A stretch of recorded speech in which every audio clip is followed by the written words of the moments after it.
The book of Daniel is an apocalyptic book using apocalyptic literature. When we come into apocalyptic literature, the Bible alone will interpret that apocalyptic literature, not the mind of the reader. The book of Daniel was written in 605 BC. Daniel was a Jewish captive in Babylon, along with his three Jewish friends, Hananiah, Mishael, and Azariah, commonly called by their given pagan Babylonian names, Shadrach, Meshach, and Abednego. Daniel and his three friends were taken captive in 605 BC. The Jewish prophet Ezekiel was taken to Babylon along with 10,000 Jewish captives at around 597 BC. In 586 BC, Nebuchadnezzar destroyed Jerusalem and the first temple. Daniel and Ezekiel were the Jewish prophets of the Babylonian captivity. Many read the book of Daniel numerically and get confused when they read chapters 5 and 7. Daniel chapter 5 talks about the death of Belshazzar, but chapter 7 talks about the reign of Belshazzar. How can a dead king reign? Some see a contradiction here, but there is no contradiction at all. The book of Daniel should be read chronologically, not numerically straight through chapters 1 through 12. When reading this majestic apocalyptic book, it should be read chronologically in this sequence. Chapters 1, 2, 3, and 4.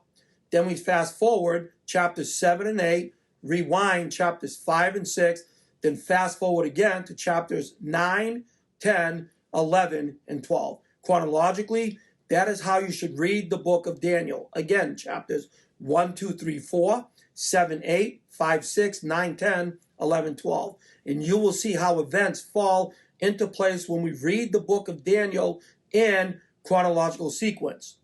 We need to remember that the Bible is its best known interpreter. The Bible and the Bible alone will interpret apocalyptic literature, whether reading the book of Daniel or the book of Revelation, for that matter. It's sad today that Bible prophecy is one of the most abused doctrines in the church today. It is misused, abused, and it is misinterpreted. And it doesn't have to be that way as long as we study it for its plain sense interpretation. If the plain sense makes sense, don't look for any other sense or you will end up with nonsense. People say, well, why should we read it chronologically? Why would God do that? Maybe because he wants us to study his word. Remember, 2 Timothy 2:15, study to show thyself approved unto God, a workman that needeth not to be ashamed, rightly dividing the word of truth. I'm also reminded of 2 Timothy 3:16 and 17. All scripture is given by inspiration of God, theos, neustos in the Greek, God breathed, and it is profitable for doctrine, for reproof, for correction, for instruction in righteousness, that the man of God may be perfect, thoroughly furnished unto all good works. When we study these apocalyptic books like Daniel and Revelation, God requires you and I to study his word, but study it for its plain sense interpretation. So the next time you study the book of Daniel, again, do not read it numerically straight through chapters 1 through 12, but I suggest that you read it chronologically.